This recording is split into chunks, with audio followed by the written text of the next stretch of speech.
Humanity lost and dark gods awaken. One page rules Grimdark future lore. Humanity's beginning was in the distant Milky Way galaxy on a planet called Earth.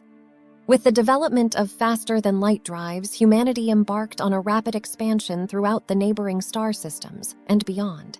But as humanity's reach grew, so did its geopolitical fault lines. Humanity's once unifying spirit to explore began to splinter, giving birth to different factions and ideologies, and between Earth and its colonies. During this time, the scientist known as the Founder came to prominence.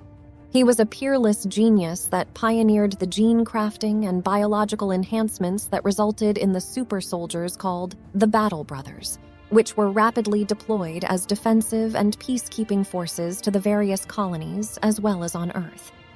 Disapproving of humanity's continued fracturing and state of governance, the Founder proposed a single, united, and uplifted humanity. Many Battle Brothers joined his cause, overthrowing the previous administration in order to improve the lives of many within the colonies.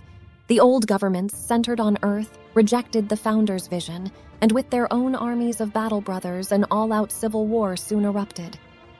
The fighting on Earth was particularly fierce, and some feared that it might render the planet uninhabitable. So dire was it that a significant amount of people attempted to flee. They were aided by a transhumanist movement called the Machine Cult. The cult believed that only by embracing the machine can humanity remain relevant, and their cult rejected the Founder and his plan for humanity, believing that his genetic enhancements were mere distractions from the supremacy of technology. The Founder, in turn, banned their cult, and as a result, many machine cultists eagerly joined the refugees. With their combined resources, they commandeered one of the Founder's fleets, which included the Founder's personal flagship, and left for deep space. With all of his research and latest innovations stolen, the Founder marshaled all of his forces for a hurried pursuit. Eventually, they caught up to the refugee fleet and the appropriated flagship at the edge of known space. To begin with, the Founder had the upper hand, but a mysterious young woman that would later be known as the God Queen, one of humanity's first psychically attuned individuals, managed to fend off the Founder's boarding actions. Realizing the significance of the situation, the opposing faction in the Civil War committed its own fleet, and a huge battle ensued. At the climax of the fighting, the Founder himself was slain. But before there was a decisive victor, the dwarf guilds in the distant Sirius activated their intergalactic wormhole generator, and a massive wormhole appeared and swallowed all three fleets. It violently tore them through the immaterium of non-existence to be disgorged at seemingly random locations across the Sirius sector. Some vessels were lost to hazardous stellar phenomena, such as supernovas, while others with broken drives drifted aimlessly through space until supplies ran out. However, the majority managed to locate and settle on habitable worlds where they could regroup and rebuild. After numerous colonies fell victim to devastating attacks, succumbed to deadly infections, or were subjugated by hostile alien forces with advanced technologies, the displaced humans recognized the need for collective defense. Many worlds forged a defensive pact, giving rise to the Human Defense Force, a unified effort to safeguard humanity in this new and perilous galaxy. One such danger they protect against is the threat of the infected colonies. When humans inadvertently colonized the parasites' homeworld, they were infected, and quarantine efforts were put into place too late, resulting in numerous infected human colonies. The parasites erase their host consciousness and take over. With the intelligence human hosts provided, they achieved a level of self-awareness they had never achieved previously. With their newfound intellect and understanding of what they were, their relationship with potential hosts varied. Some colonies remained indifferent, and some sought coexistence. As a result, some take host indiscriminately or to infiltrate, while others only use volunteers or target criminals and raiders. The Founder, who had died in the final battle in the Milky Way, had meticulously planned for every possible outcome. He had even devised a contingency to ensure that even in death, he would never abandon his people. His custodians and most trusted acolytes activated the Conduit program, a secretive initiative. It involved the creation of a clone of the founder, which was implanted with his memories and consciousness. Through this method, the founder has endured to this day, persistently transferring his consciousness from one clone to another. The secrets of the process the founder used to return from the dead and become seemingly immortal is known only by his loyal custodians. His return inspired his people to once again unite under his banner and giving rise to a new empire of humanity known as the Conduit. Nevertheless, not all of his lost battle brothers returned to the fold.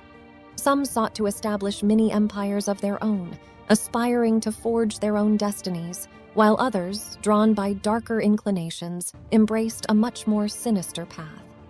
Beneath our reality, the space between dimensions through which wormholes pass is far from empty, and is inhabited by timeless and immensely powerful Lovecraftian entities, beings of cosmic terror and unfathomable nature. As the wormhole that had brought humans to Sirius tore through their domain, their ethereal realm was facing its own cataclysm. Somehow it had become tainted with the foreign concepts of time and entropy from the mortal plane. This transformation reached its climax when one of these entities experienced death, a notion previously unknown and inconceivable to them. Faced with the prospect of their own inevitable demise, they sought desperately for a source of power to sustain their no longer limitless existence. In their search, they turned their attention to the material universe, where they perceived the newly arrived humans. In particular, they focused their attention on the physically superior battle brothers, scattered and isolated across Sirius. To those they could reach, these wormhole entities extended tantalizing promises of strength and the means to survive the dangers of this unfamiliar galaxy. Those who succumbed to the allure of this offer underwent a profound metamorphosis, dedicating themselves entirely to these interdimensional deities and receiving their dark patrons' blessings.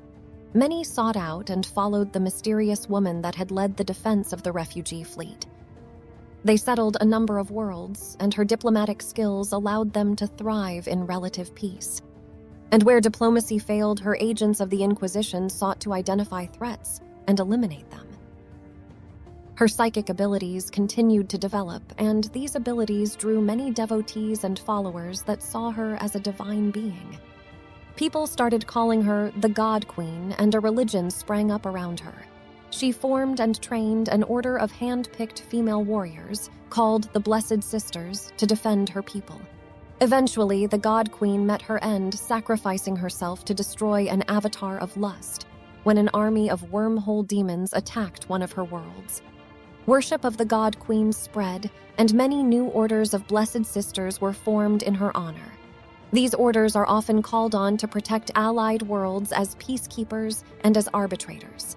The Blessed Sisters rely on volunteers and donated supplies from the faithful worlds they protect. As time passed, the human population across Sirius grew. New infrastructure was constructed and new colonies established.